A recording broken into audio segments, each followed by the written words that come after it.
오후 시간에 저희들 이제 우리의 믿음에 대해서 함께 살펴보고 있는데요. 이제 총 13가지가 있습니다. 13가지를 오후 시간에 한 서너 주에 걸쳐서 함께 살펴보고자 합니다. 우리가 믿고 있는 것을 이제 분명하게 좀 아시고요. 그리고 또 이 내용들을 또 여기에 참석하지 않은 분들에게 잘 요약해서 전달을 좀 했으면 좋겠습니다.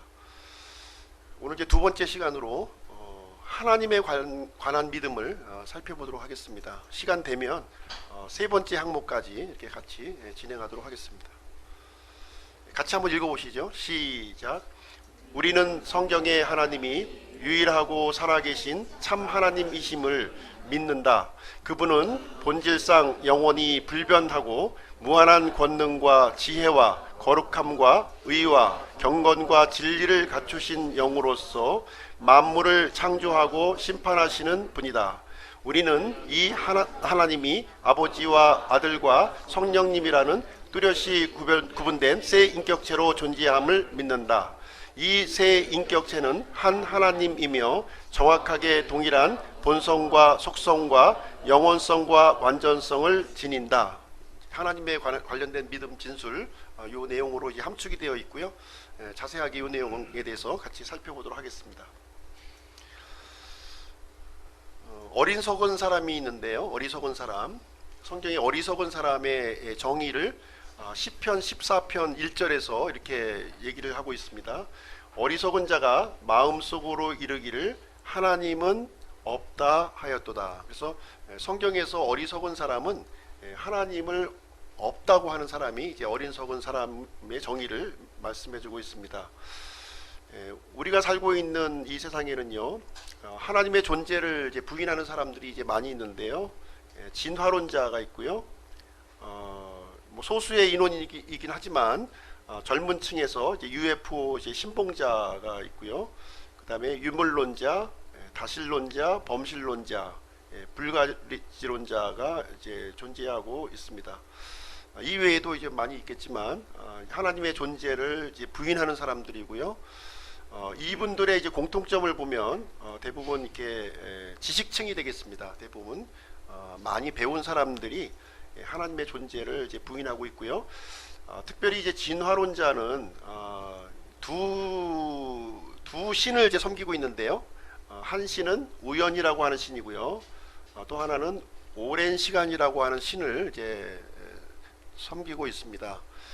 우연과 오랜 시간이 이렇게 만나게 되면 그 어떤 일도 생성될 수가 있다는 거예요. 어떤 일도 생성될 수 있다고 믿는 것이 바로 진화론자가 되겠습니다. 진화론자도 굳건한 이런 믿음을 소유하고 있는 이런 사람입니다. 창세기 1장 1절을 우리가 펴보시게 되면요, 처음에 하나님께서 하늘과 땅을 창조하시니라 이렇게 말씀해 주고 있습니다. 창세기 1장 1절은 시작을 기록하고 있는 구절인데요. 시간의 시작과 그리고 시작의 주체가 되신 하나님이 있습니다. 그리고 하늘이라고 하는 공간, 그리고 땅이라고 하는 물질, 또 시간을 이렇게 또 시작되었음을 하나님을 통해서 이렇게 시작되었음을 우리에게 말씀해 주고 있습니다. 창세기 1장 1절만 우리가 굳건하게 믿는다면 무신론이 격퇴가 됩니다. 창세기 1장 1절은 하나님의 존재를 분명하게 우리에게 말씀해 주고 있죠. 그 다음에 범신론을 격퇴합니다. 하나님께서 모든 창조물을 만드셨기 때문에 범신론을 격퇴합니다. 그리고 다신론을 격퇴합니다. 창세기 1장 1절은 유일하신 하나님을 우리에게 가르쳐주고 있기 때문에 다신론을 격퇴합니다. 그리고 진화론을 격퇴합니다. 하나님께서 창조하셨다 이렇게 말씀을 해주고 있기 때문에 진화론을 격퇴합니다. 그리고 유물론을 격퇴합니다. 하나님의 창조로 이렇게 우리가 유물론이 격퇴됨을 우리가 볼 수가 있습니다. 히브리서 11장 3절 같이 한번 읽어보시죠. 시작. 믿음을 통해 우리는 세상들이 하나님의 말씀으로 지어진 줄을 깨닫나니 그런즉 보이는 것들은 나타나 보이는 것들로 만들어지지 아니하였느니라. 이 창조는 우리가 재현할 수 없고요, 실험할 수 없는 일입니다. 그래서 우리는 믿음을 통해서 우리는 이것을 이제 받아들여야 할 영역이고요. 믿음을 통해서 우리는 세상들이 하나님의 말씀으로 지어진 줄을 깨닫는다, 이렇게 말씀해주고 있는데요. 하나님의 말씀으로 이렇게 세상들이 이렇게 지어졌습니다. 우리가 이제 보고 있는 세상은 눈에 보이는 세상을 이렇게 보고 있는데요. 하나님께서 창조하신 세계는 크게 두 종류를 나눌 수가 있죠. 눈에 보이는 세계와 눈에 보이지 않는 세계, 이렇게 두 개로 나누어지고 있습니다. 눈에 보이는 세계도 이제 여러 종류로 이제 구분이 되는데요. 눈에 보이는 세계는 제일 첫 번째로 물질 세계가 있고요. 그 다음에 이어서 식물 세계, 그 다음에 이어서 동물의 세계. 많이 이제 우리 뉴스 TV 통해서 보시는 거죠. 그 다음에 사람 세계가 이렇게 있습니다. 이 사람은 특별히 이제 보이지 않는 세계와 보이는 세계를 서로 연결하는 그러한 그 연결점에 우리가 존재를 하고 있습니다. 그래서 하나님께서는 보이는 세계와 보이지 않는 세계 모두를 다 창조하셨고요. 이것은 믿음의 눈으로 우리가 깨달을 수 있는 영역이 되겠습니다. 실제로 우리가 눈에 보이는 것은 일부분만 우리가 보고 있는 거예요. 일부분. 하나님의 모든 창조물 중에서 극히 작은 부분만 보고 있는 것, 빙상의 일각만 우리가 보고 있는 것이고요. 하나님은 더 큰 세계를 이렇게 창조를 해 주셨습니다. 하나님께서는 이제 두 권의 책을 우리에게 사람들을 위해서 마련해 주셨는데요. 이 보이지 않는 이 하나님, 이 영원하신 하나님께서 유한한 이 사람들에게 이 영혼을 설명해 주기 위해서 이 두 가지 책을 이제 이렇게 사용을 하셨습니다. 하나는 그림책이고요, 또 하나는 이야기책이 되겠습니다. 우리가 어린아이를 우리가 가르칠 때, 우리 아윤이를 가르칠 때는 어떤 책이 필요하죠? 처음에 그림책을 먼저 통해서 이제 가르쳐 줍니다. 이제 이 아이가 조금 더 성장하면 이제 이야기책을 또 이렇게 좀 넘어가는 것을 볼 수가 있는 것처럼 이 무한하신 하나님께서는 우리 사람들을 위해서 그림책을 하나 준비하셨고요, 또 하나는 이야기책을 이렇게 마련해 주셨습니다. 이 그림책은 하나님께서 만드신 창조 세계가 되겠습니다. 우리 사람이 만든 조그만 그림책이 아니라 하나님은 굉장히 큰 그림책을 우리를 위해서 마련을 해 주셨습니다. 로마서 1장 20절 같이 한번 읽어보겠습니다. 로마서 1장 20절.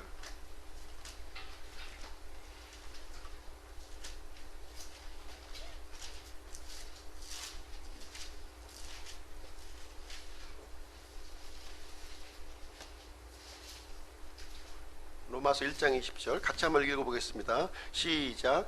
그분의 보이지 아니하는 것들 곧 그분의 영원하신 권능과 신격은 세상의 창조 이후로 분명히 보이며 만들어진 것들을 통해 깨달아 알 수 있나니 그러므로 그들이 변명할 수 없느니라. 그래서 하나님의 이 존재를 이 창조 세계를 통해서 분명히 깨달아 알 수 있도록 해주셨다, 이렇게 말씀하고 있습니다.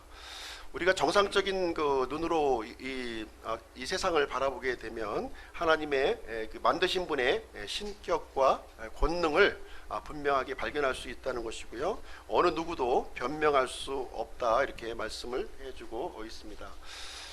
우리 사람의 그 정교한 천체요. 이 천체가 굉장히 정교하게 움직이고 있다고 하는 사실 알고 계신가요? 아주 정밀한 그 시계보다도 더 정밀하게 이 천체가 지금 이제 움직이고 있고요. 우리의 그 인체도 굉장히 정교하게 아주 놀랍게 이렇게 설계되었음을 우리는 이제 보게 됩니다. 지금 이 순간에 우리가 의식하지 않더라도 우리 심장은 뛰고 있고요. 또 우리의 내장은 지금도 이제 점심에 먹었던 음식을 소화를 시키고 있습니다. 내가 소화시켜야지, 이래서 소화가 되는 사람이 있는가요? 자동적으로 소화가 되고 있는 모습을 볼 수가 있습니다. 이 창조 세계를 이렇게 보시면 거기에는 질서와 법칙이 있음을 우리는 이제 발견하게 되는 것이죠. 질서와 법칙을 발견합니다. 그리고 설계와 디자인의 증거를 이제 많이 발견할 수가 있습니다. 요즘에 이제 길을 가다 보면은 거미줄이 너무 많은 것 같아요. 거미줄이 너무 많아가지고 이 곳곳에 이 거미줄을 이렇게 쳐서 날아가는 그 이 해충들을 이렇게 잡으려고 이렇게 구성하고 있는데, 어느 누구에게도 이 거미에게 거미줄 치는 법을 가르쳐주지 않았죠. 이 거미는 아주 그 이 거미줄을 이렇게 누구 가르쳐주지도 않았지만 거미줄을 쳐서 이제 그 곤충들을 이제 포집해서 잡아먹고 있는 모습을 보게 됩니다. 또 한 권의 책은 이야기책인데요. 이것은 성경이 되겠습니다. 이 그림책을 통해서는 우리가 하나님의 존재를 알 수가 있고요. 하나님의 대체적인 속성을 우리는 이제 발견할 수 있습니다. 이 만드신 물건을 통해서 참 하나님이 아주 정밀하신 분이시구나, 또 하나님은 굉장히 이렇게 친절하신 분이시구나 하는 정도의 개괄적인 부분을 우리가 이제 알 수가 있는데요. 이야기 책을 통해서, 이 성경을 통해서는 하나님에 대한 구체적인 그 일들을 우리에게 알려주고 있습니다. 하나님의 이 속성뿐만 아니라 하나님의 뜻, 하나님의 계획, 이 전반적인 내용들, 구체적인 뜻이 이 성경에 우리에게 담아 주셨습니다. 우리 다 같이 시편 19편 한번 보도록 하겠습니다. 시편 19편.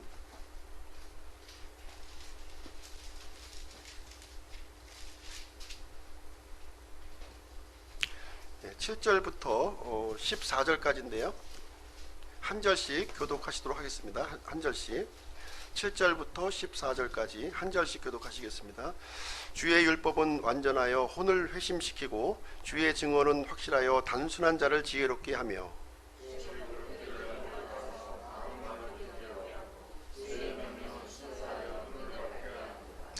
주의 두려움은 깨끗하여 영원토록 지속되고 주의 판단들은 진실하고 전적으로 의로우니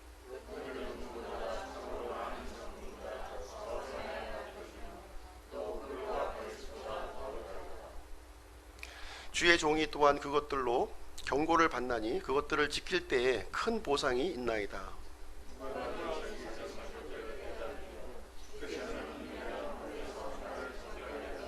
또 주의 종을 지키사 고의로 짓는 죄들에서 떠나게 하시고 그 죄들이 나를 지배하지 못하게 하소서. 그리하시면 내가 곧바르게 되어 큰 범법에서 벗어나 무지하리이다.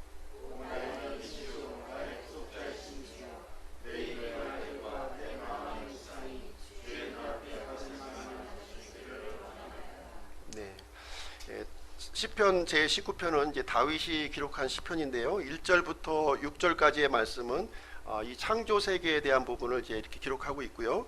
7절부터 14절까지는 하나님의 말씀에 대해서 우리에게 알려주고 있습니다. 이 하나님의 말씀을 통해서 하나님이 어떠하신 분이신지 그 구체적인 내용들을 우리에게 이제 알려주고 계십니다. 자, 우리가 믿고 있는 하나님은 어떤 하나님이냐면 성경의 하나님이에요. 우리가 믿고 있는 하나님은 성경에 계시된 하나님을 우리가 믿는 겁니다. 우리가 가공한 하나님, 내가 생각하는 하나님, 내가 경험한 하나님이 아니에요. 우리가 믿고 있는 하나님은 성경에 계시된 하나님입니다. 하나님께서 자기 스스로를 이 기록된 말씀으로 제한해 놓으셨어요. 더 광대하신 분이시지만 특별히 우리 사람들에게 자신을 이렇게 전달해 주시기 위해서 이 성경 기록 속에 자신을 제한하셨어요. 그래서 우리가 하나님을 알 수 있는 방법은 하나님께서 이렇게 성경 기록을 통해서 계시해 주신 요 내용을 토대로 해서만 그 하나님을 알 수 있다고 하는 사실입니다. 성경의 하나님은 유일하신 하나님이십니다. 유일하신 하나님. 이 유일하신 하나님이라고 하는 뜻은 이제 한 분이라고 하는 의미는 아니고요. 유일하다고 하는 의미예요. 유일하다. 한 분이라는 의미는 아닙니다. 그리고 참 하나님이세요. 참 하나님. 거짓된 하나님이 아니고 참 하나님이십니다. 우리가 믿고 있는 하나님이 참 하나님인 것은 우리가 참으로 감사할 일이신 거죠. 스스로 존재하시는 분이십니다. 출애굽기 3장 14절에서 자신의 이름을 이제 분명하게 우리에게 알려주셨는데요. 나는 곧 스스로 있는 자니라 이렇게 말씀을 해주셨습니다. 이 뜻은 뭐냐면 항상 존재하고 살아계시는 분이다 하는 뜻이 되겠습니다. 누구의 도움도 필요 없이 독립적으로 존재할 수 있는 전능하신 하나님을 우리에게 말씀해 주고 있습니다. 그리고 하나님은 영이신 하나님입니다. 영이신 하나님. 하나님은 어떤 형체를 갖고 계시지 아니하시고요. 물질이 아니시다는 거예요. 물질이 아니시다. 그래서 우리는 하나님의 어떤 형상을 만들면 안 된다는 거예요. 하나님은 창조물이 아니시기 때문에 그 어떤 창조물로도 하나님을 대체할 수가 없다는 것이죠. 그리고 하나님은 본질상 영원히 불변하신 분이십니다. 그리고 무한한 권능을 갖고 계시고요. 지혜와 거룩함과 의와 경건과 진리를 갖추신 분이심을 저희들은 믿습니다. 요한복음 4장 23절 24절 같이 한번 읽어보겠습니다. 시작. 참되게 경배하는 자들이 영과 진리로 아버지께 경배할 때가 오나니 곧 지금이라. 하나님은 영이시니 그분께 경배하는 자들이 반드시 영과 진리로 그분께 경배할지니라 하시니라. 그래서 지금 개역 개정에는 조금 이렇게 바꿔져 있죠. 영과 진리로 바뀌어 있었는데 개역 성경에는 신령과 진정으로 이제 예배를 한다 이렇게 하고 있습니다. 그래서 우리가 하나님은 영이시기 때문에 우리는 영과 진리로 이제 아버지 하나님을 우리가 경배하는 것입니다. 그리고 하나님은 창조주요, 우리가 믿고 있는 하나님은 창조주요, 심판주이십니다. 원인이 없는 결과는 없고요. 무에서 유가 나올 수가 없습니다. 그리고 정보는 새롭게 생성될 수 없다는 것이 과학의 정설이에요. 그래서 모든 우주 만물의 이 창조자는 하나님이심을 저희들이 믿습니다. 히브리서 3장 4절에 보시면 집마다 지은 사람이 있으되 모든 것을 지으신 분은 하나님이시니라 이렇게 우리에게 말씀해주고 있습니다. 모든 존재의 이 근원을 우리는 하나님에게서 찾을 수 있다는 말씀이 되겠습니다. 뿐만 아니라 창조된 만물을 심판하실 분은 또한 하나님이심을 저희들은 믿습니다. 볼펜을 우리가 고칠 수가 없는 거죠. 우리가 볼펜을 고치려면 메이커로 가야 되는 거예요. 만드신 분에게로 우리가 가야 되는 것입니다. 마찬가지로 우리 사람이 사람을 우리가 고칠 수가 없습니다. 그래서 사람의 문제를 해결받기 위해서는 만드신 메이커 하나님께로 가야만 우리는 이 고침을 받을 수가 있다는 것입니다. 하나님 앞에 우리가 합당하지 않을 때에는 하나님의 심판을 우리가 받게 된다 이렇게 말씀해주고 있습니다. 하나님의 속성에 대해서 잠깐 좀 말씀드리도록 하겠습니다. 첫 번째, 영원하신 하나님이십니다. 시작과 끝이 없으신 분이시고요. 전지하신 하나님이십니다. 모든 것을 다 알고 계십니다. 전능하신 하나님이시고요. 하나님께는 어려운 일이 없으십니다. 무에서 유를 창조하신 하나님이십니다. 편재하신 하나님이십니다. 어디에나 계신 하나님이시죠. 어떤 유치원생이 이제 하나님은 굉장히 바쁘실 것 같다고 이렇게 얘기를 했습니다. 왜 그러냐 이렇게 물어봤더니 하나님은 지금 우리나라에도 계시고요. 또 저기 미국에도 또 계시고요. 저기 아프리카에도 계시고요. 왔다 갔다 하시려니까 굉장히 바쁘신 하나님인 것 같다 이렇게 이제 얘기를 했습니다. 하나님은 이 크신 하나님이세요. 우리 생각 속에 잠겨져 있는 작은 하나님이 아니라 아주 크신 하나님이십니다. 이 우주보다 더 크신 하나님이신 거죠. 우주보다 더 큰 하나님이시기 때문에 우주를 만드신 이 하나님은 우주를 충만히 채울 수 있는 그런 하나님이십니다. 그리고 변치 않으신 하나님이십니다. 하나님은 시종일관 변치 않으시고 한결같으신 하나님이십니다. 만약 하나님이 이렇게 변덕이 많다고 하면 어떻겠습니까? 굉장히 고통스럽겠죠. 그러나 하나님은, 우리가 믿고 있는 하나님은 변치 않으신 하나님, 한결같은 하나님이십니다. 의로우신 하나님이시고요. 하나님께는 조금도 구부러짐이 없으십니다. 그리고 진리이신 하나님이시고요. 거짓이 없으십니다. 선하신 하나님이시고 조금의 악도 없으십니다. 그리고 긍휼이 많으신 하나님이시고요. 절대로 심판을 원하지 않으신다고 하는 거예요. 근데 그럼에도 불구하고 사람이 심판을 받게 되는 이유는 이 선하신 하나님, 긍휼하신 하나님을 끝까지 거절하기 때문에 심판을 받을 수밖에 없는 것이지, 하나님은 심판받기를 원치 않으신다는 것입니다. 하나님은 은혜로우신 하나님이시고요, 사랑의 하나님이십니다. 이 하나님의 사랑은 아들을 죽이시기까지 우리를 사랑해 주셨고요, 그 갈보리 십자가 위에 하나님의 사랑이 나타났습니다. 요한일서 4장 10절 같이 한번 읽어보겠습니다. 시작. 우리가 하나님을 사랑하지 아니하였으나 그분께서 우리를 사랑하시고 자신의 아들을 보내사 우리의 죄들로 인한 화해 헌물로 삼으셨나니 여기에 사랑이 있느니라. 그래서 하나님의 사랑은 이 갈보리 십자가 위에서 이제 드려진 이 화해 헌물에 나타났다고 우리에게 말씀해주고 있습니다.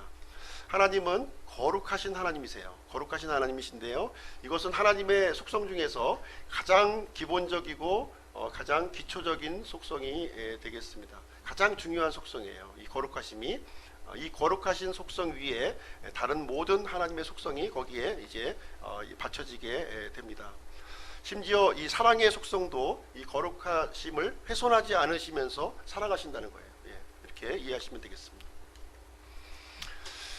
그리고 우리가 믿는 하나님은 삼위일체 하나님이십니다. 삼위일체 하나님이세요. 한 하나님이 아버지와 아들과 성령님이라는 뚜렷이 구분된 세 인격체로 존재하신다는 거예요. 영어 표현으로 three persons in one God 이렇게 표현이 되고 있습니다.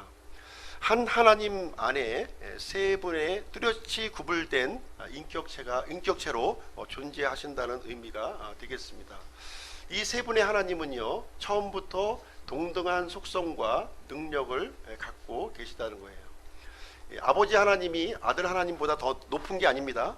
아버지 하나님이 아들 하나님보다 먼저 생성된 게 아니에요. 이 아들 하나님은 처음부터 아들 하나님이셨다는 거예요. 처음부터 아들 하나님으로 아버지 하나님과 함께 존재하셨다는 거예요. 아버지 하나님과 아들 하나님은 처음부터 동등한 하나님으로서의 속성과 능력, 권능을 갖고 계신 분이 되겠습니다. 예를 들어서 설명을 드리겠습니다. 이 세 분의 하나님이 계신데요, 이분이 이제 한 하나님이시고요, 이 세 분의 하나님 중에서 한 하나님이 안 계시면 또 하나님으로서 성립이 안 되는 거예요.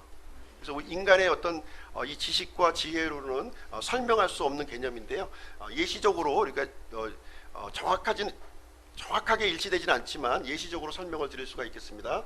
1 곱하기 1 곱하기 1은 1이라는 거예요. 1 곱하기 1 곱하기 1은 1. 만약에 1이 이제 제로가 된다면 0이 되는 거죠. 하나님이 되지가 않는 겁니다. 그래서 독립된 하나님으로서 이렇게 존재하시면서 그 세 분의 하나님이 한 하나님이시다, 이렇게 설명이 가능하겠습니다. 그리고 시간도 비슷하게 우리가 좀 설명이 가능한데요, 시간도 우리가 보면은 현재의 시간, 과거의 시간, 또 미래의 시간이 이렇게 존재합니다. 각각의 시간이 완벽한 시간이죠. 그리고 전체의 시간이 또 완전한 시간이 되겠습니다. 그리고 그 중에 한 부분의 시간이 없어진다면 전체의 시간으로서 성립이 안 됩니다. 그래서 삼위일체를 좀 설명해 줄 수 있는 내용은 이 정도가 이렇게 좀 근접하게 설명할 수 있는 내용이 되겠습니다.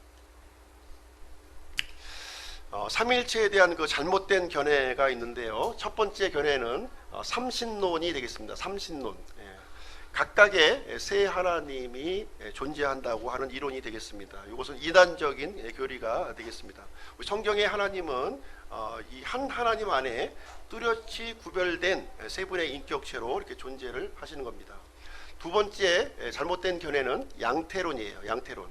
예수 유일주의로 이렇게 주장을 하고 있는데요, 이것은 동일한 존재가 형태를 바꾸어서 존재한다는 겁니다. 예를 들면 이 물이 추울 때는 얼음으로, 또 평상시에는 물로, 그리고 뜨거울 때는 기체로 이렇게 존재한다 했을 때는 이게 대표적인 양태론의 주장이 되겠습니다.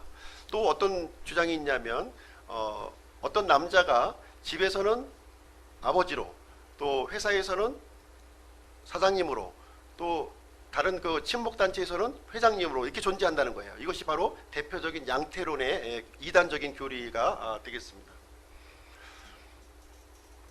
그 다음에 세 번째 잘못된 견해는요, 단일신론이라고 있습니다. 단일신론. 이것은 이제 한 하나님만 인정을 하는 거예요. 이제 아버지 하나님만 인정하는 그런 교리가 되겠는데요. 대표적인 단체가 여호와 증인과 같은 단체가 여기에 해당이 되겠습니다. 그래서 우리 성경에 기록된 하나님은 삼위일체 표현을 이렇게 보시게 되면 아버지 하나님은 원천자요, 아들 하나님은 통로, 중재자요, 성령 하나님은 실행자요, 이렇게 이해를 하시면 되겠습니다.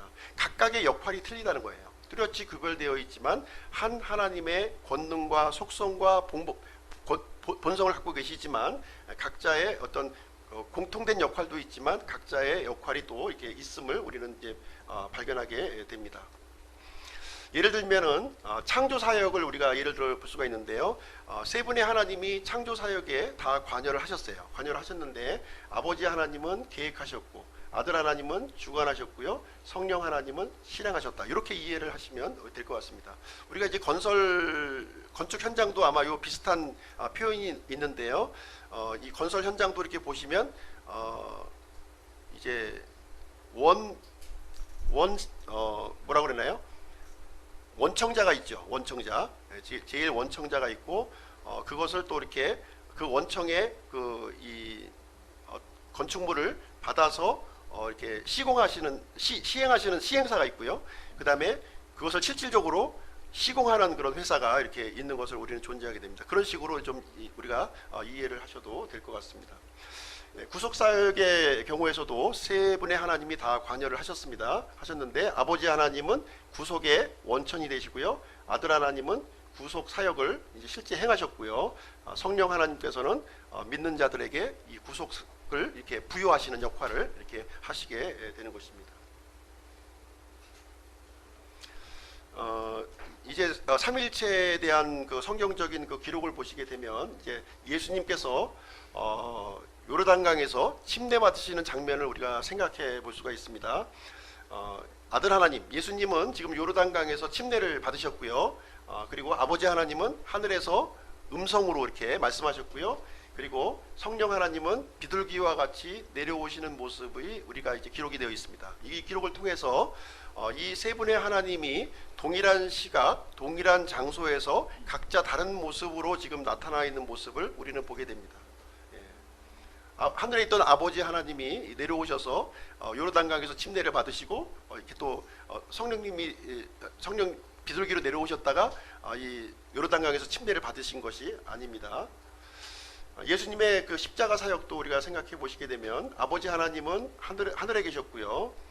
아들 하나님은 십자가에서 계셨고 성령 하나님은 아들 하나님과 이렇게 함께 사역하고 있는 모습을 우리는 생각해 보시면 되겠습니다. 삼위일체 지지구절인데요. 오직 이 삼위일체 지지구절은 킹제임스 성경에만 존재하는 구절이 되겠습니다. 다 같이 요한일서 5장 7절 말씀 보시겠습니다.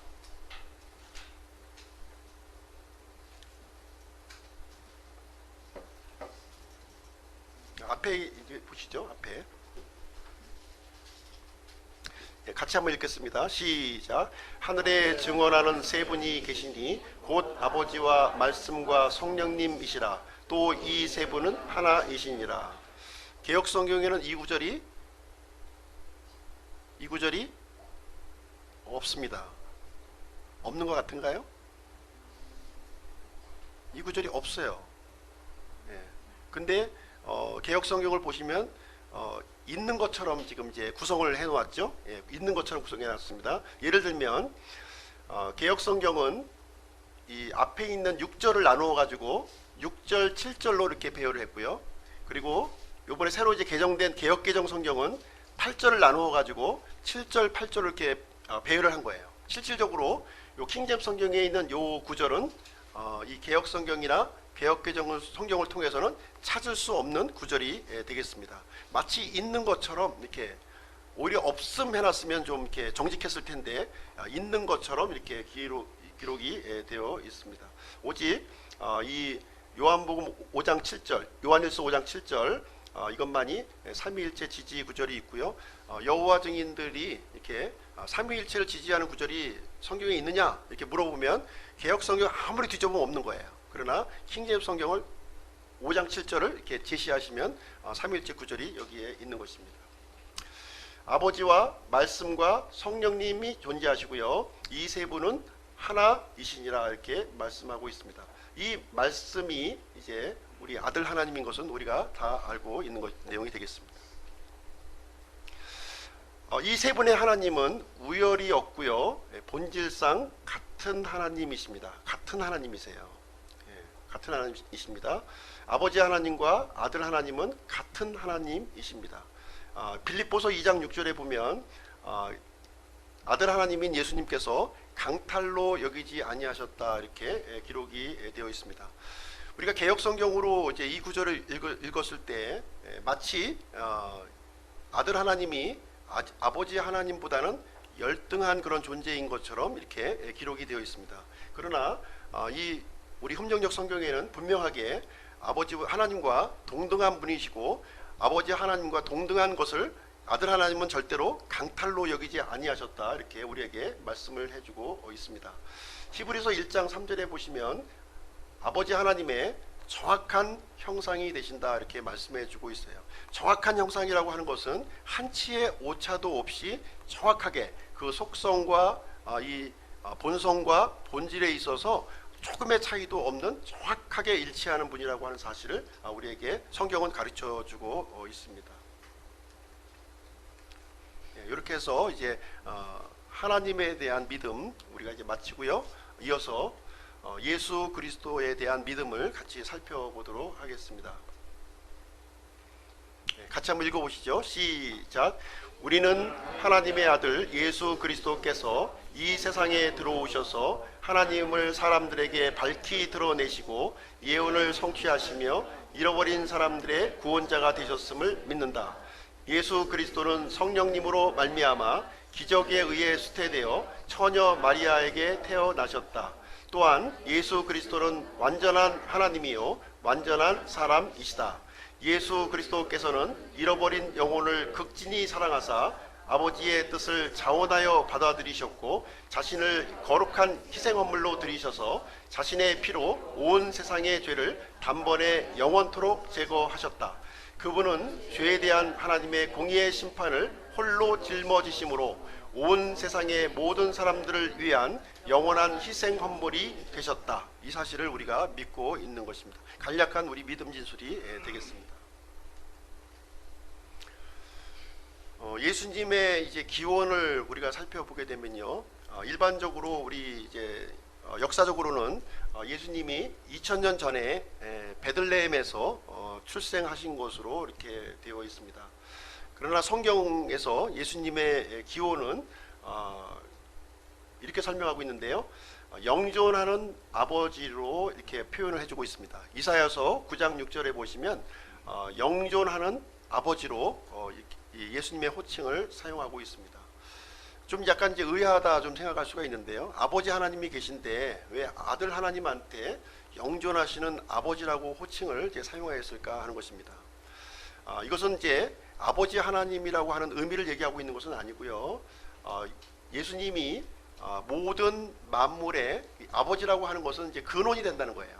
근원이 된다고 하는 의미에서 아버지라고 하는 호칭을 지금 여기서 사용하고 있습니다.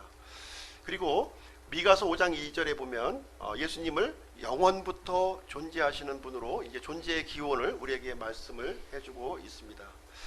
개역 성경으로 보면 이 예수님이 어느 시점에서 이렇게 시작한 것으로 우리가 오해를 이제 할 수 있도록 이제 기록이 되어 있는데요. 우리 흠정역 성경에는 이 예수님이 영원부터 그 기원이 영원부터 존재하신 분으로 우리에게 알려주고 계십니다. 요한복음 8장 58절에 보면은 아브라함 이전에 존재하셨던 분으로 소개를 해주고 있습니다. 예수님이 이제 오셨을 당시에 아브라함은 이제 2000년 전의 사람이었어요. 근데 예수님은 2000살이 넘은 분으로 지금 이제 소개를 해주고 있는 것이죠.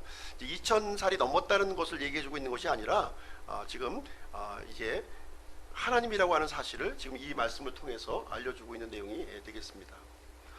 그러면 예수님께서 사람의 몸을 입고 이 땅에 오시기 전에 그 이전에 성육신 이전에 하신 일이 뭐냐 하는 부분을 한번 살펴보도록 하겠습니다. 성육신을 입으시기 전에 요한복음 1장 3절에 의하면 창조 사역을 하셨음을 우리는 보겠습니다. 예수님을 통해서 모든 만물이 생성되었다는 거예요. 예수님 없이 생성된 것은 아무것도 없다 이렇게 기록을 해주고 있습니다. 히브리서 1장 3절에 보시면 예수님께서 자신의 말씀으로 이 온 우주 만물을 지탱하고 계시다 이렇게 말씀하고 있습니다. 그래서 지금 이 시간 현재에도 예수님은 우주를 주관하시는 분이 되겠습니다. 그리고 요한복음 17장 5절에 보시면 예수 그리스도는 아버지 하나님과 영광 가운데 처음에 함께 계셨던 것으로 이렇게 얘기를 해주고 있습니다. 그래서 예수님은 사람의 몸을 입고 이 땅에 오시기 전에 이 모든 우주 만물을 창조하셨고요. 지금 우주를 또 만드신 만물을 지탱하고 계시고요. 하나님의 영광 가운데 함께 계시는 분이 되겠습니다. 그러면 구약시대의 예수님에 대해서 잠깐 말씀드리도록 하겠습니다. 구약시대의 예수님, 이 구약시대에 그 성육신 하기 전에 예수님은 하나님의 모습으로 이렇게 등장을 하시게 되는데요. 우리가 하나님의 현현이라고 우리가 얘기합니다. 주의 천사의 형태로 이제 나타나신 것을 우리는 이제 보게 됩니다. 아브라함에게도 나타나셨고요, 야곱에게도 나타나셨고, 모세에게도 나타났고요, 여호수아에게도 나타나셨습니다. 그리고 이사야, 다니엘, 스가랴에게 주의 천사의 모습으로 이렇게 나타나셨습니다. 그래서 성육신 이전에 구약시대의 예수님은 주의 천사의 모습으로 사람과 이렇게 만나시고 또 대화하시고 또 언약도 맺으셨던 것을 우리는 이제 발견하게 됩니다. 예수님의 탄생에 대해서 말씀드리도록 하겠습니다. 예수님의 탄생 방식은 좀 특별한 방식으로 이제 이 세상에 오셨는데요. 처녀 탄생의 방법으로 이제 이 땅에 오셨습니다. 창세기 3장 15절 예언의 성취를 하시면서 오시게 되었습니다. 같이 한번 읽어볼게요. 시작. 내가 너와 여자 사이에 또 내 씨와 그녀의 씨 사이에 적개심을 두리니 그 씨는 내 머리를 상하게 할 것이요 너는 그의 발꿈치를 상하게 할 것이니라. 이렇게 이런 말씀이 기록이 되어 있는데요. 이 앞으로 보내실 이 메시아는 여자의 씨로 이렇게 보내시겠다고 하나님께서 약속을 해주셨습니다. 이 약속의 말씀을 처녀 탄생의 방법으로 성취하시면서 사람의 몸으로 이 땅에 오셨습니다. 사람의 이 출생 방법은 세 가지로 우리가 나눠볼 수 있는데요. 이브는 남자의 갈비뼈로 이렇게 만들어졌고요. 모든 인류는 부모로부터 이렇게 출생이 되었습니다. 그러나 우리의 구원자 예수 그리스도는 여자의 씨로 사람의 몸을 입고 이 땅에 오셨습니다. 그러면 왜 하필이면 처녀 탄생의 방법으로 오셨는가 하는 부분에 대해서 말씀을 드리도록 하겠습니다. 처녀 탄생으로 오신 이유는 뭐냐면 죄인을 구원하기 위한 하나님의 방법이었다는 거예요. 하나님의 특별한 창안물이라는 거예요. 특별한 창안물로 처녀 탄생의 방법으로 오셨습니다. 왜냐하면 죄인의 몸을 이렇게 대속하기 위해서는 죄 없는 영원한 몸이 필요했던 거예요. 죄 없는 영원한 몸이 필요했다. 영원한 분은 하나님이신데 하나님은 영이시기 때문에 죽을 수가 없는 거죠. 그리고 사람은 몸을 입고 있긴 하지만 영원하지는 않고요, 죽을 수 있는 존재입니다. 그래서 영원하신 하나님께서 사람의 몸을 입으시는 방법, 그것이 처녀 출생의 방법을 택하시게 된 것이 되겠습니다. 그래서 하나님께서 죽을 수 있는 사람이 되셨고요, 그래서 인류의 모든 죄를 대신할 수 있는 특별한 몸, 죄 없는 몸, 영원한 몸이 준비가 되었던 것입니다. 그래서 예수 그리스도께서 이 땅에 오신 목적이 뭐냐면 많은 사람의 대속물로 주시기 위해서 오셨다는 것입니다. 1차적인 목적이 이 목적이에요. 같이 한번 읽어보겠습니다. 시작. 사람의 아들은 섬김을 받으러 오지 아니하고 도리어 섬기며 자기 생명을 많은 사람의 대속물로 주려고 왔느니라 하시니라. 그래서 마가복음 10장 45절에 보면 예수님께서 이렇게 사람의 몸을 입고 오신 목적이 뭐냐? 자신의 몸을 많은 사람의 대속물로 주시기 위해서 오셨던 것입니다. 그래서 많은 사람의 대속물이 되시기 위한 조건이 있었는데요. 죄가 없어야 된다는 거예요. 그리고 사람이어야 한다는 것이고요. 영원한 존재여야 하는 것입니다. 그래서 예수님은 완전한 사람, 완전한 하나님의 모습으로 이 땅에 오시게 되었습니다. 비록 모습은 사람과 똑같은 모습을 가졌지만 그 기원에 있어서, 그 신분에 있어서는 하나님이심을 우리에게 말씀해 주고 있는 것입니다. 완전한 하나님으로 오셨고요. 예수님은 처음부터 아들 하나님이셨어요.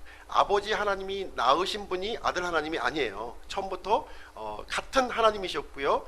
아들 하나님의 형태로 처음부터 존재를 하셨습니다. 그래서 하나님의 본질, 속성에 있어서 동등하신 하나님이십니다. 그리고 시작도 없고 끝도 없으신 분이시고요.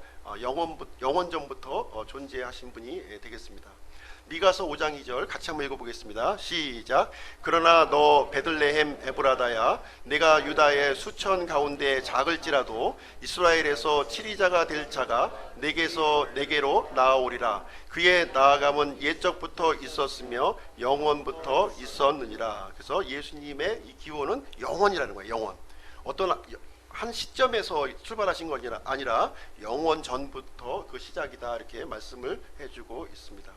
그리고 예수님의 출생 장소도요, 분명히 베들레헴 에브라다라고 이렇게 명시해주고 있습니다. 이스라엘의 지도를 보시면 베들레헴이 두 군데죠. 사마리아에 있는 베들레헴과 유다 지방에 있는 베들레헴이 있습니다. 예수님은 유다 지방에 있는 이 베들레헴에서 오시기로 미가서에 기록이 되어 있고요. 그 베들레헴, 다윗의 도시에서 출생을 하셨습니다. 예수님은 완전한 사람으로 오셨습니다. 완전한 사람. 부패한 아담의 피를 물려받지 아니하셨고요. 완전한 사람의 모습으로 오셨습니다. 그래서 여자에게서 출생하셨습니다. 여자에게서 출생하셨습니다. 아담의 피를 받지 아니하고 여자에게서 이렇게 출생을 하셨습니다. 그리고 영과 몸과 혼을 지니셨고요. 살과 피를 가지셨습니다. 사람으로부터는 살을 취하셨고요. 그리고 하나님으로부터는 피를 취하셨습니다. 여자로만 출생하였기 때문에 이제 그 마리아를 통해서 출생이 되었습니다. 그러면 이 마리아와 그 예수님에게는 피가 전달되었을까요? 모태 어머니의 피가 태아에게 전달이 되지 않습니다. 만약에 어머니의 피가 이 태아에게 전달된다면 아마 대부분의 태아들이 죽을 거예요. 혈액형이 다르기 때문에. 만약에 어머니의 피가 A형이고 태아의 피가 B형이면 이 태아에는 출생할 수가 없는 거예요. 그렇죠? 어머니의 피가 O형인 경우만 아이가 출생을 할 수가, O형이면 다 출생할 수가 있죠. 그렇죠? 그러나 B형이면 출생할 수가 없는 겁니다. 다른 혈액형을 가진 태아들은. 그래서 태아와 이 어머니는 이 영양분만 이렇게 공급이 되게끔 되어 있고요. 탯줄을 통해서 피는 거기에서 이렇게 전달이 되지 않도록 되어 있습니다. 조혈모 세포를 통해서 태아 단독으로 피가 생성하도록 이렇게 되어 있습니다. 그래서 예수님께서 오시는 방법은 성령님으로 잉태되어서 이렇게 태아 단독으로 피가 생성이 되었습니다. 히브리서 2장 14절 한번 가서 보실게요. 히브리서 2장 14절.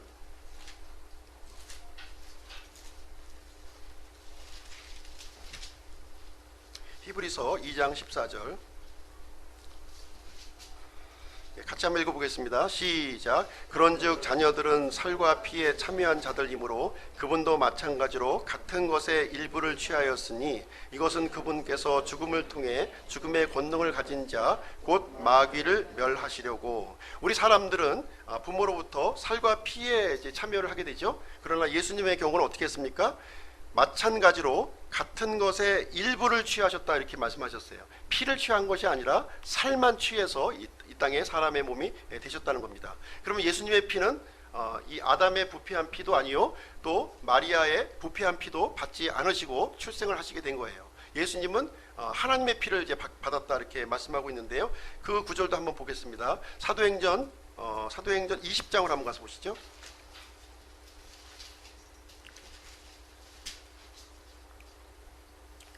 사도행전 20장 28절 말씀 보겠습니다. 사도행전 20장 28절 같이 한번 읽어보실게요. 시작. 그러므로 너희 자신과 온 양떼에게 주의를 기울이라.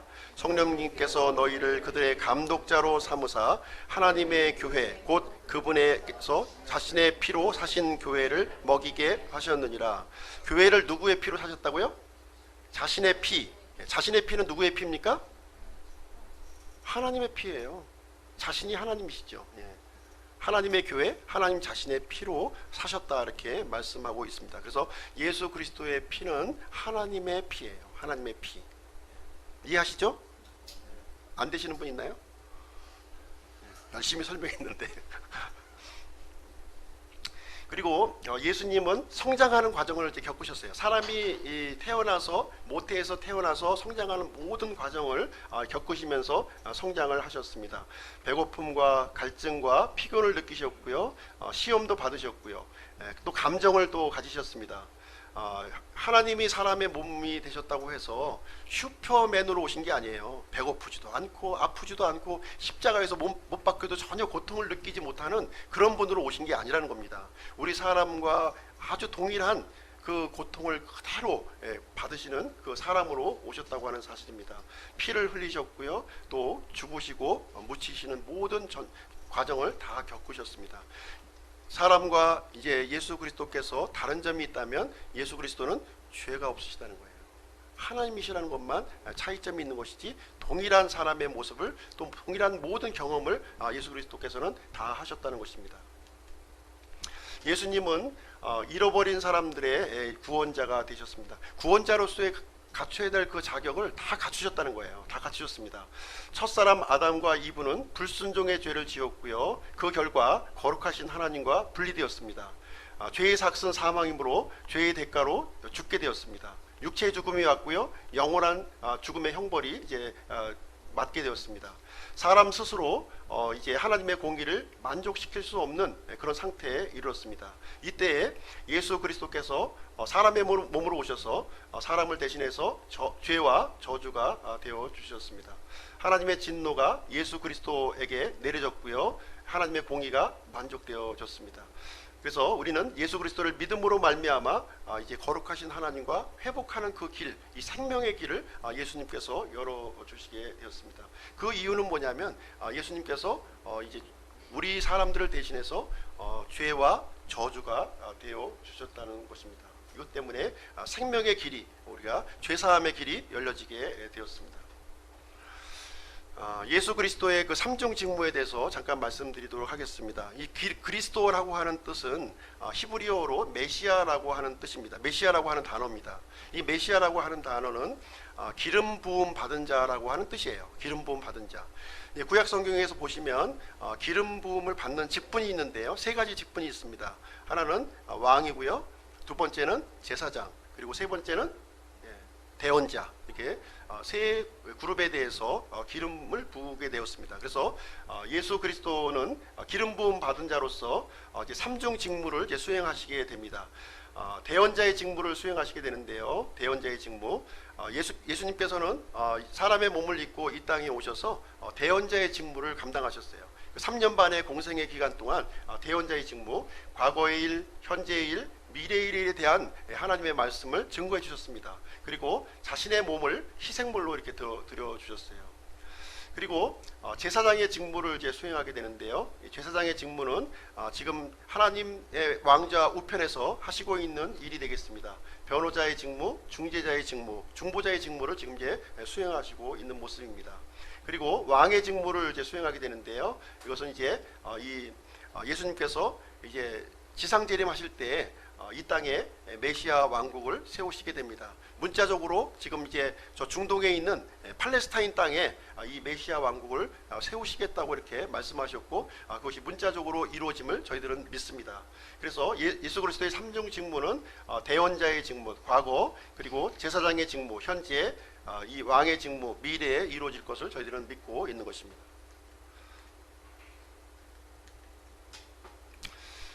예수님께서 이 그 십자가의 구속 사건, 이 사건은 가장 위대한 사건이 되겠습니다. 죄인된 사람과 이 거룩하신 하나님 사이에 화해 헌물이 되어 주셨다는 거예요. 화해 헌물. 화해 헌물이 되어 주셨습니다. 로마서 3장 25절 같이 한번 읽어보겠습니다. 시작.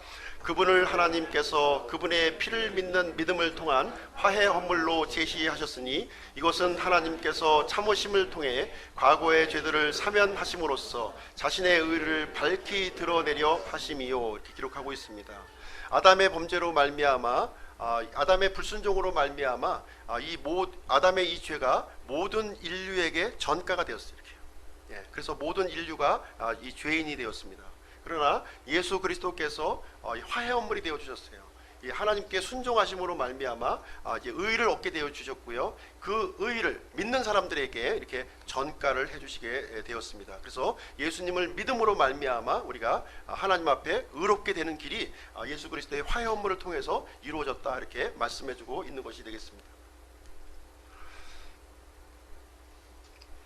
대신 속죄입니다. 고린도후서 5장 21절 같이 한번 읽어볼게요. 시작. 하나님께서 죄를 알지 못한 그분을 우리를 위하여 죄가 되게 하신 것은 우리가 그분 안에서 하나님의 의가 되게 하려 하심이라. 그래서 예수님은 죄가 없으신 분이시고요, 죄 없이 출생하셨고 죄 없는 삶을 사셨습니다. 그럼에도 불구하고 그분을 죄가 되게 하셨다는 거예요. 우리 죄인들을 위해서 그분이 죄와 저주가 되게 해주셨습니다. 그래서 우리를 대신해서 예수 그리스도를 이렇게 공의의 심판을 행하심으로 말미암아 우리의 죄를 대신 속죄해 주셨다고 하는 사실입니다. 그래서 누구든지 우리가 예수님 안에 들어가게 되면 예수님의 의를 우리가 이제 얻을 수 있게 되는 것입니다.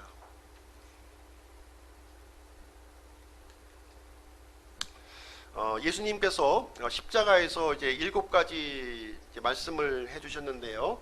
가상 7원이죠. 가상 7원이라고 얘기합니다. 제일 처음에 하셨던 말씀이 누가복음 23장 34절 말씀이 되겠습니다.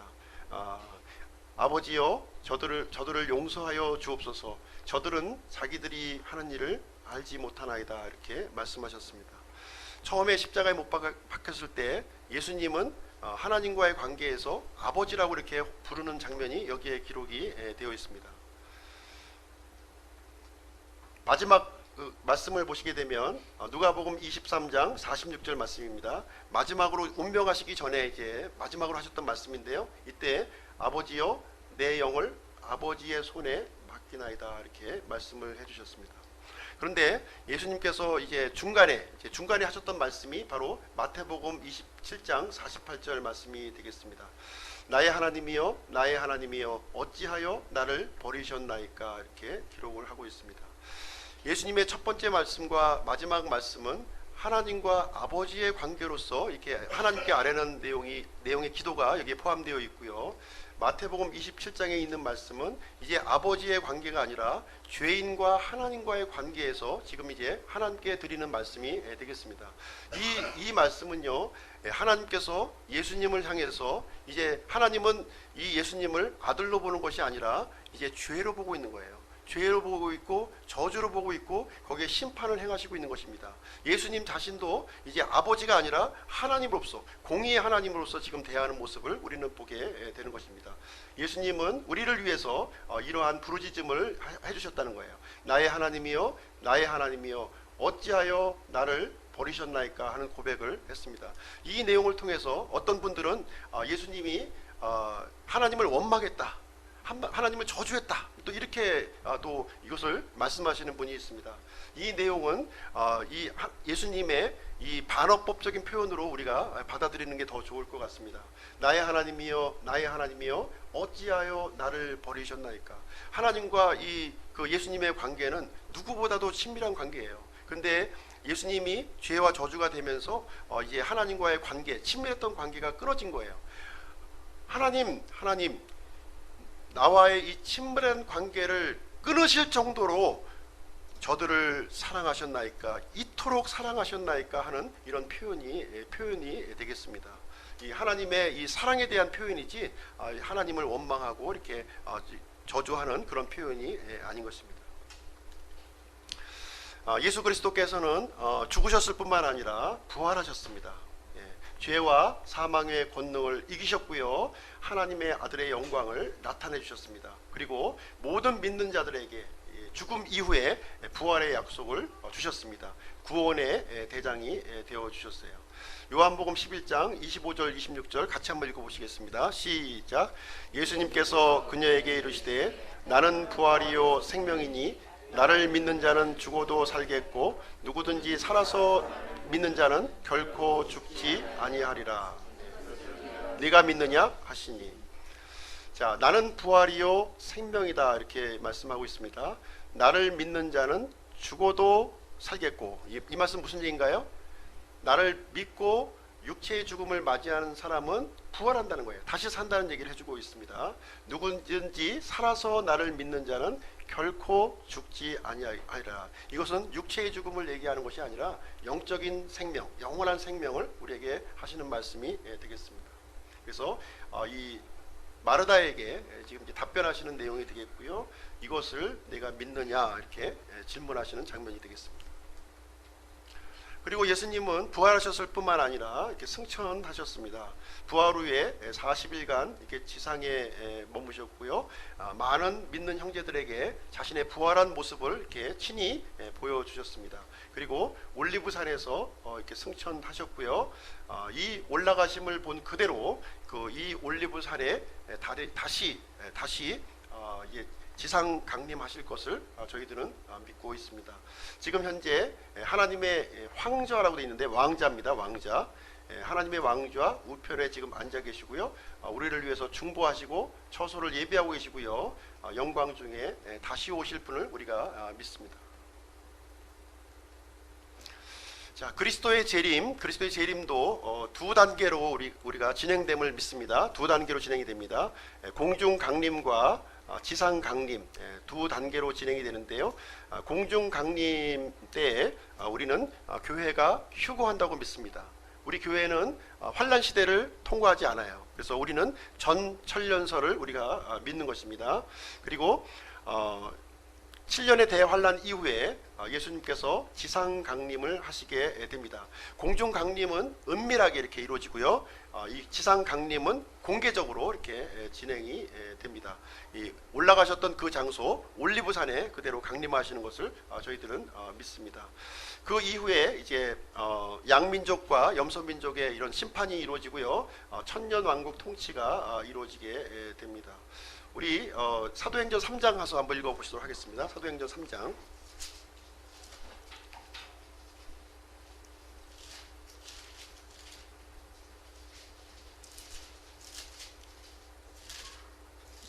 (3장) 19절로 21절.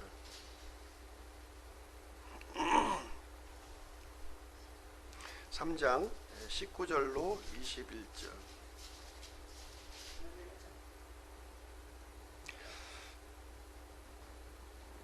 베드로가 이제 예루살렘에 모여 있는 유대인들을 향해서 선포하는 이제 이 말씀이 되겠습니다. 19절부터 21절까지 같이 한번 읽어볼게요. 시작. 그런즉 너희는 회개하고 회심하라. 그리하면 새롭게 하는 때가 주의 앞으로부터 이를 때에 너희 죄들이 말소될 것이요 또 그분께서 예수 그리스도 곧 너희에게 미리 선포된 분을 보내시리라. 하나님께서 세상이 시작된 이래로 자신의 모든 거룩한 대언자들의 입을 통하여 말씀하신 때에 곧 모든 것을 회복하시는 때까지는 하늘이 반드시 그분을 받아들여야 하느니라. 자, 요 내용은 좀 우리가 좀 이 유대인의 관점에서 이것은 좀 이해를 할 필요가 있습니다. 우리 믿는 그리스도인에게 하시는 메시지가 아니고요. 지금 하나님과의 약속 관계에서 지금 유대인들에게 선포되는 메시지가 되겠습니다. 지금 이제 이 사도 베드로는 교회 성령님의 이 강림을 통해서 교회 시대가 이루어진다고 하는 사실을 지금 모르고 있었고요. 이스라엘을 향한 하나님의 약속이 이렇게 진행되는 것으로 이해하고 이 말씀이 이제 선포된 것이고요. 그래서 여기서 보시면은 21절 말씀에 모든 거룩한 대언자들의 입을 통하여 말씀하신 때 곧 모든 것을 회복하시는 때까지는 하늘이 반드시 그분을 받아들여야 하느니라. 그래서 이 때는 바로 이제 교회 시대가 끝나고 교회 휴거가 끝나고 대환란이 끝나고 예수님께서 지상 강림해서 이스라엘을 향한 그 약속을 다시 회복하시는 때, 천년 왕국의 때를 지금 이제 사도 바드로가 지금 이제 말씀하고 있는 내용으로 이해하시면 되겠습니다. 그래서 이 예수님께서는 이제 천년 왕국의 통치자로서 이제 이스라엘을 우두머리 왕국으로 이렇게 삼아서 천년 왕국이 이제 회복되는 때를 지금 이제 사도행전은 알려주고 있는 말씀이 되겠습니다. 그리고 천년 왕국이 끝나게 되면요, 이제 흰 왕좌 심판이 이루어지고, 그 다음에 하늘과 땅의 정화가 이루어진 다음에 새 하늘과 새 땅으로 이루어지는 것으로 이렇게 인류 역사가 이제 흘러가게 되는 것입니다. 그래서 재림이 이제 두 단계로 이렇게 이루어지고요, 교회의 휴거와 이제 강림으로 이렇게 이루어지게 됩니다. 7년 환란기 전에 이 교회는 휴거를 받아서 이제 하늘로 올라가게 되고요, 어린 양의 혼인 잔치가 이제 7년 동안 이렇게 진행이 됩니다. 그 다음에 예수님의 지상 강림이 이루어지게 되고요, 천년 왕국이 이렇게 이루어지게 됩니다. 그래서